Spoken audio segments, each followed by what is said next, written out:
अस्सलाम वालेकुम everyone, welcome back to my YouTube channel. I hope कि आप सब ठीक ठाक होंगे और बहुत देर बाद मैं वापस आई हूँ। बीच में कुछ चीज़ें थी, मैं आप लोगों के साथ शेयर भी करती हूँ इंशाल्लाह ताला। और मैं बताती हूँ कि मैं कहाँ गायब हो गई थी और क्यों गायब हो गई थी और क्या वजह है।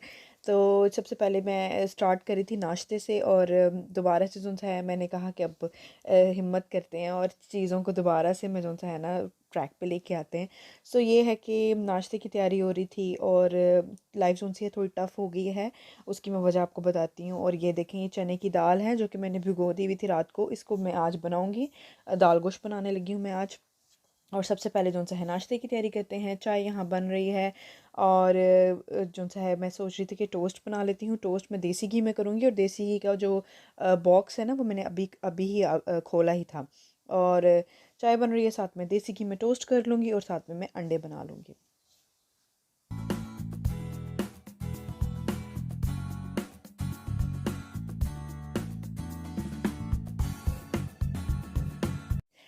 सो जी अल्हम्दुलिल्लाह I am expecting my third baby, और जिसकी वजह से जो है स्टार्ट में मेरी थोड़ी सी तबीयत में मुझे क्योंकि वॉमिट वगैरह बहुत आती है, तो उसकी वजह से मैं काफ़ी ज़्यादा लेज़ी हो गई थी।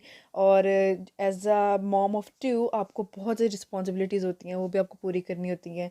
और बाहर रहते हुए तो आपके पास कोई इतनी हेल्प भी नहीं होती है। आप हस्बैंड वाइफ होते हैं, आपके बच्चे होते हैं, और कोई हेल्प नहीं होती।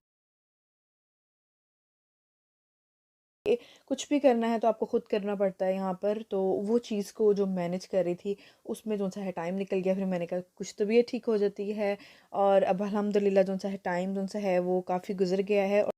और उससे पहले मैं चाहती थी कि मैं अपने एक्सपीरियंसेस शेयर करूं आप लोगों के साथ हर किस्म के।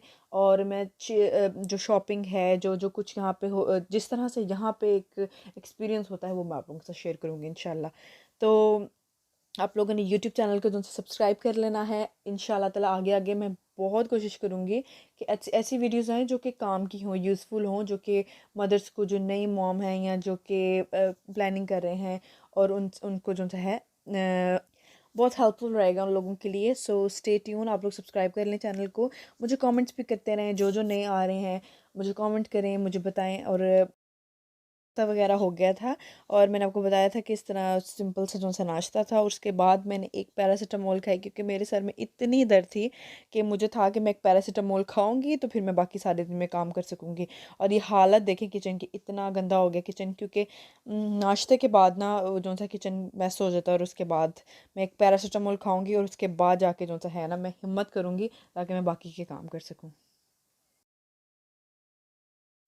जी मैंने क्या किया कि मैंने सबसे पहले मैं स्टोव साफ़ करती हूँ, उसके बाद मैं बर्तन धोना शुरू करती हूँ। और ये देखिए, मैं एक टॉवल सा है इसको बिछाती हूँ, उसके ऊपर जो से हैं आप कोई मैट भी ले सकते हैं जो कि होता है। और उसमें मैंने क्लीन कर दिया, किचन सारा अच्छी तरीके से साफ़ कर दिया था। इस पे ये ड्राई होंगे, जब ये ड्राई हो जाएंगे तब मैं इनको इनकी जगहों पे लगा दूँगी। और इतना सुकून मिलता है ना जब आपका किचन साफ़ हो जाता है, और आप ऐसा लगता है कि काफ़ी हद तक काम ख़त्म हो गए हैं। क्योंकि किचन गंदा हो ना नाश्ते के बाद, तो ऐसा लगता है बहुत कोई ज़्यादा फटाफट जो है ना इसको समेट लो, उसको काम ये वाला फिनिश कर लो। कोविड की वजह के बाद से, जब से कोविड का सिलसिला ये स्टार्ट हुआ था, उसके बाद से काफ़ी जो है चेंजेस हुई हैं इसमें, अपॉइंटमेंट्स में, मिडवाइफ में, और इसमें। तो वो मुझे हुआ है क्योंकि बहुत कम लिमिटेड हो गया, बहुत ज़्यादा कम जाना हुआ है। मैं ज़्यादा गई भी नहीं हूँ डॉक्टर पे या मिडवाइफ पे, जो भी होता है। सो जो बस होते हैं जो ज़रूरी जो उनसे चेकअप हैं वो हैं। और इस तरह करके मैं आपके साथ सारी डिटेल में भी शेयर करूँगी, और अपने एक्सपीरियंसेस भी शेयर करूँगी जो पहले मेरे साथ किस तरह से जो सा एक्सपीरियंस था मेरा। तो यहाँ पे मैंने क्या किया है, दाल गोश्त बनने रख दिया है। सब कुछ मैं अंदर डाला है, गोश्त, दाल, और सबको मसाले डाल के बना दिया था, और झटपट से जो सा है प्रेशर लगा दिया था। ये बन गया। साथ में मैंने वाइट राइस बना लिए थे, और वाइट राइस बनाए थे, और साथ में दाल गोश्त। मेरा इतना दिल कर रहा था ना कि मैं दाल के साथ कुछ गोश्त बना के इस तरह से खाऊं। मुझे उसकी क्रेविंग हो रही थी, और मेरा बहुत दिल कर रहा था खाने को। और मैं क्या करती हूँ कि मैं जो बोटियाँ हैं ना वो मैं ज़्यादा मैश नहीं करती हूँ, उसको बिल्कुल ही ख़त्म नहीं करती हूँ, मुझे अच्छी लगती हैं थोड़ी थोड़ी। इसके बाद मुझे एक ज़रूरी जगह भी जाना था, लेकिन इसलिए फिर मैंने फटाफट जो सा है इसको डन किया। और मैं खड़े खड़ी जो सा है ना फटाफट खा रही थी, ताकि मैं चली जाऊँ टाइम पे, क्योंकि आज मेरी अपॉइंटमेंट थी।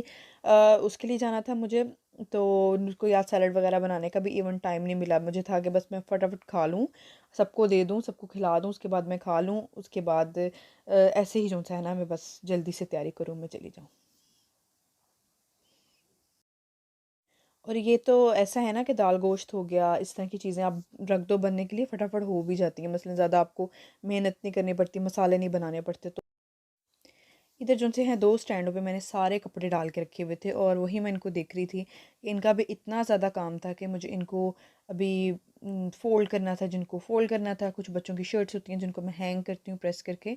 सो उनको जो है मैं देख रही थी कि अभी सारों को समेटती हूँ, लेके जाती हूँ अंदर और इनको तह लगाती हूँ और साथ में ये डीह्यूमिडिफ़ायर में लगा देती हूँ। इससे क्या होता है कि जो स्मेल है ना घर में वो नहीं आती कपड़ों की, क्योंकि मोस्टली अंदर सुखाने पड़ते हैं, बाहर का वेदर का कुछ पता नहीं होता। अब तो मौसम बहुत अच्छा हो रहा है यहाँ पर, लेकिन जो सा है मोस्टली जो सा ना पता नहीं लगता वेदर का। सो ये डीह्यूमिडिफायर है जो मैं अक्सर बल्कि लाजमी जो सा है ना मैं चला देती हूँ साथ में। तो मैं सोच रही थी कि मैं इन सारे कपड़ों को ले जाती हूँ अंदर और इनको मैं तह तो लगा देती हूँ, फोल्ड कर देते हैं इनको, जो हैंग करने हैं उनको हैंग कर देते हैं। और यहाँ पे ये स्टैंड जो से है ना मैंने बिल्कुल खाली कर दिए थे यहाँ पे।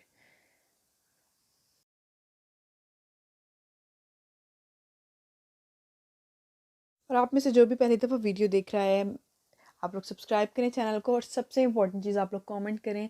कुछ भी पूछना हो, कुछ भी कहना हो, आप लोग नीचे कमेंट कर सकते हैं। सो मेरी सबके लिए दुआएं हैं बहुत ज़्यादा। अल्लाह ताला मैं इसमें कोशिश करती हूँ मैं ज़्यादा से ज़्यादा दुआएं करूँ सबके लिए। अल्लाह ताला सबको जो सा है, जिनके पास औलाद नहीं है अल्लाह ताला औलाद बख्शे, जिनके पास औलाद है अल्लाह ताला उनके लिए आसानियाँ करें। जो मॉम जो सी हैं बनने वाली हैं अल्लाह ताला उनके लिए बहुत सी आसानियाँ करें। जो सा है सबके लिए अल्लाह ताला बहुत ज़्यादा बेहतरी करे। और यहाँ पे मैं आपको दिखा रही थी कि मैंने चैरिटी के लिए कुछ कपड़े निकाले थे। मैंने डिक्लटर किए थे अपने कपड़े। जो कपड़े बच्चे मुझे हो रहा था कि अब छोटे हो गए हैं या फिर ये बार बार वही पहन लेते हैं या जो से हैं ये अब थोड़े से सही नहीं है, मसलन बहुत बुरी हालत में नहीं थे, अच्छी हालत में थे, तो मुझे था कि अब ज़्यादा पहन नहीं रहे तो मैं इनको चैरिटी कर देती हूँ। और मैं चैरिटी जो सा है यहाँ मस्जिद में करवाती हूँ। तो वो लोग जो से हैं इस तरह जो कम्युनिटी है उधर चले जाते हैं जिनको ज़रूरत होती है। सो ये इस तरह बैग्स बनाने पड़ते हैं और ये बैग्स की शक्ल में ही आपको देने पड़ते हैं।